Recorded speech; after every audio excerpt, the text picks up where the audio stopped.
Bueno, estamos de regreso. El escenario, y te decía, Benjamín, a ti particularmente, tú desapruebas que los diputados puedan aprobar en una nueva ley de reconciliación salidas jurídico-legales que les permitan a los señalados de estos crímenes atroces y violaciones a los derechos humanos que puedan intercambiar cárcel por trabajo de utilidad pública. ¿Por qué?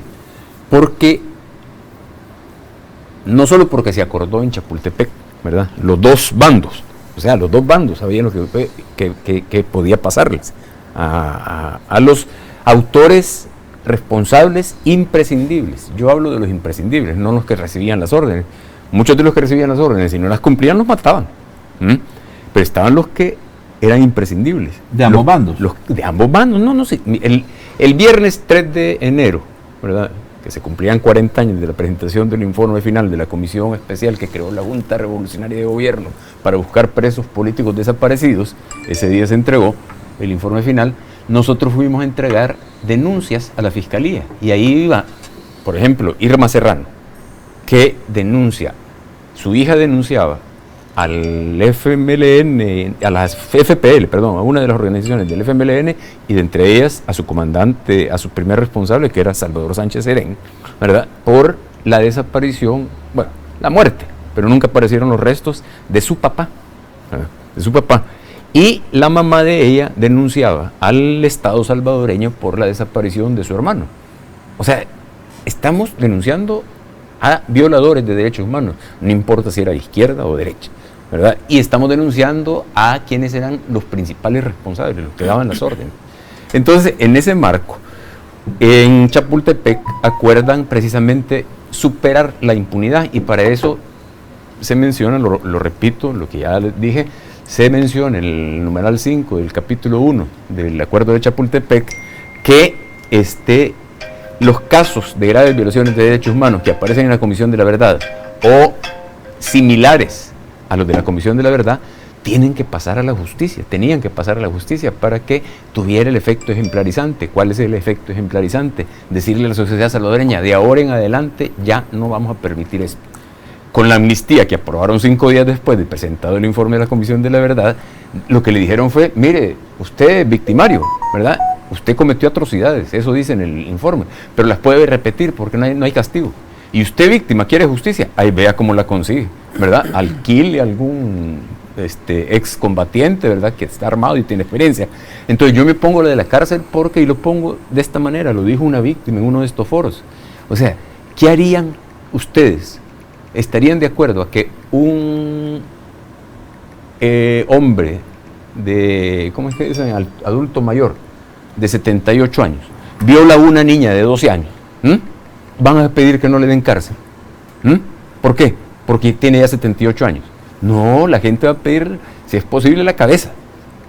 Entonces, no creo que podemos seguir jugando con una doble moral, con un doble rasero. La ley se cumple. Y ese es el problema que tiene este país, que la ley no se cumple. Y entonces las instituciones, al no cumplirse la ley, se atrofian, ¿verdad? Y ese es el problema con las instituciones. Pero no solo lo de la cárcel, yo también cuestiono que no va a haber criterio de oportunidad. Eso es para cuidarse ellos. Vale. Los responsables, para que no diga, el combatiente, miren, a mí me dio la orden fulano de tal. Tercero, el plazo. Han puesto un plazo para presentar los casos. Eso contradice el principio de imprescriptibilidad que está planteado en la ley. O sea, no prescriben los pasos.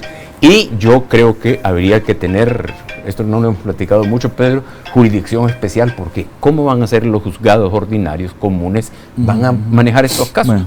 Bueno, eso es algo como pedirle peras al olmo, ¿verdad? Lo que está en el escenario que está Benjamín. Pero vaya, ¿por qué meter presos o procesar judicialmente a estas personas, Pedro, le va a permitir tener justicia a las víctimas? Mira, esta situación, claro que es difícil para los que están haciendo la ley porque tienen que... O sea, porque para Benjamín es prioritario que se procesen judicialmente. No, sí, que se den varias opciones, es diferente.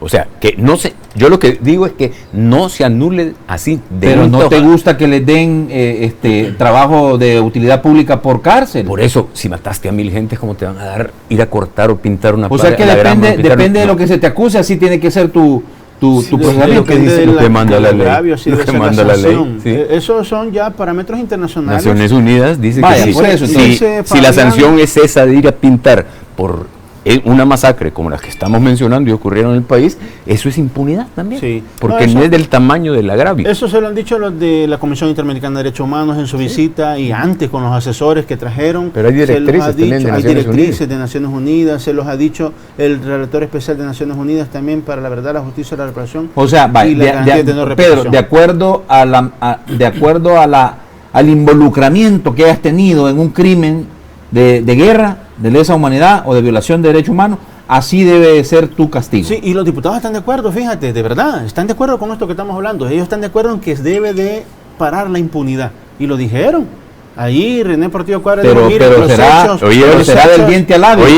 Los hechos que acaban de ocurrir no pueden quedar en la impunidad, dijo René Portillo Cuadra. Si son coherentes, entonces también con esto deberían de ser lo mismo. No pueden quedar en impunidad. Porque se refería a los hechos de... Repetí eso, por favor, Pedro, porque quiero que quede bien claro. El diputado René Portillo Cuadra dijo la semana pasada que los hechos que habían ocurrido en la Asamblea eran graves y que no podían quedar en impunidad. O sea, ellos están de acuerdo porque se podían repetir, dijo. Por la toma militarizada de la Asamblea. Mandar un mensaje que no se debe repetir esos hechos. Entonces, en coherencia, en consonancia, esto debe de ser también ahora es la misma regla para todos, ¿verdad? El relator especial dice que a las víctimas no se les puede pedir que renuncien a sus derechos. Entonces, su derecho es tener justicia, y justicia es un proceso penal en el cual, y lo decimos con Benjamín y lo planteamos bien, ¿verdad? Un espacio también donde las víctimas puedan expresarse y finalmente decidir si perdonan o no perdonan, si hay una forma de conciliar, que lo hagan, pero esos espacios deben existir, no amarrar a las víctimas, eso no puede ser. Porque no se le impone a la víctima pues el perdón. Pero entonces es prioritario que aquellos que verdaderamente cometieron atrocidades, sí reciban un castigo un poco más ejemplarizante. Sí, es prioritario. En este país es necesario. Para mandarle el mensaje a la sociedad, ya de ahora en adelante no se van a permitir esas cosas. Porque de lo que se ha hablado, Pedro, en realidad es de que también aquí hay intereses económicos.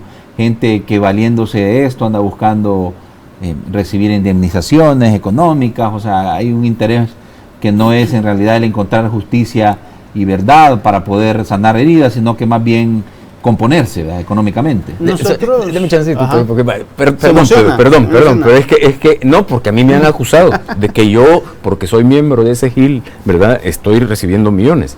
Me acusó un coronelucho ahí que me mandaron el enlace y hubo un programa donde lo enfrenté a él personalmente y le dije que le daba 2 meses para que me llevara las pruebas.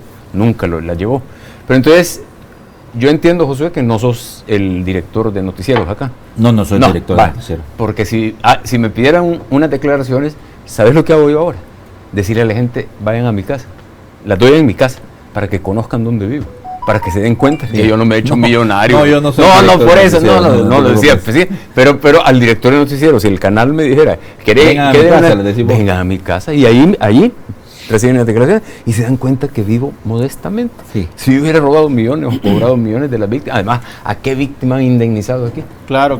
Miren lo que dice el relator, porque son parámetros internacionales, ¿verdad? Dice, mire, las leyes nacionales sobre las reparaciones deben indicar la firme decisión del Estado de conceder reparación, incluido el reconocimiento de la responsabilidad y por lo menos las violaciones que dan lugar a la reparación y el plazo aplicable en que deben haberse producido, una definición de víctimas, las formas de reparación, el calendario para la reparación y la asignación de fondos y plazo para el programa. O sea, es una situación que no se queda solo con una indemnización, porque las reparaciones no necesariamente tienen que ser económicas.